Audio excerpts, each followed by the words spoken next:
നിങ്ങൾ അറിഞ്ഞോ, ഒറ്റപ്പാലത്ത് ഇങ്ങനെ ലൈവ് ആയിട്ട് നിൽക്കാൻ ലൈവ് 7 സൂപ്പർ മാർക്കറ്റ് നിങ്ങൾക്കായി ഓപ്പൺ ആയിരിക്കുന്നു.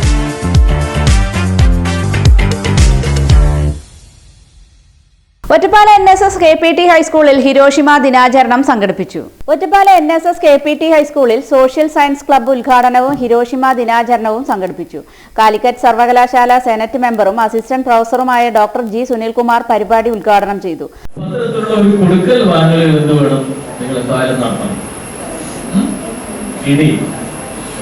സോഷ്യൽ സയൻസ് ക്ലബിന്റെ എന്തൊക്കെ ആക്ടിവിറ്റി ഇവിടെ നടക്കുന്നത് എനിക്ക് അറിഞ്ഞൂടാ. ഞാനത് ചോദിച്ചിട്ടില്ല, എന്തൊക്കെയോ പ്രവർത്തനങ്ങൾ നടക്കുന്നുണ്ടെന്ന് പറഞ്ഞു. നിങ്ങൾ നിർബന്ധമായി പത്രം വായിക്കും. ഞാൻ തൊട്ടടുത്ത ഒരു കോളേജിലെ അധ്യാപകനാണ്. നിങ്ങളെക്കാളൊക്കെ മുതിർന്ന പ്രായം ചെന്ന വിദ്യാർത്ഥികളാണ് അവിടെ ഉള്ളത്. സത്യം പറയല്ല, അവരൊന്നും പത്രം വായിക്കാറില്ല. ഞാൻ ക്ലാസ്സിലൊക്കെ പോയി ചോദിക്കും, ഓരോരുത്തർ എത്ര പേര് പത്രം വായിക്കും, എത്ര പത്രം വീതം വായിക്കും, ഏതൊക്കെ ഭാഷയിലുള്ള പത്രം വായിക്കും, അപൂർവം പേരെ കൈപ്പൊക്കാറുണ്ട്.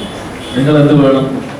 അടുത്ത പുതിയ തലമുറയിൽപ്പെട്ട ആളുകൾ എന്ന നിലയിൽ നമ്മൾ ആ സ്വഭാവമൊക്കെ മാറ്റണം. നിങ്ങൾ സോഷ്യൽ സയൻസ് ക്ലബിന്റെ ആഭിമുഖ്യത്തിൽ എന്ത് വേണം? പത്രം വായിക്കണം.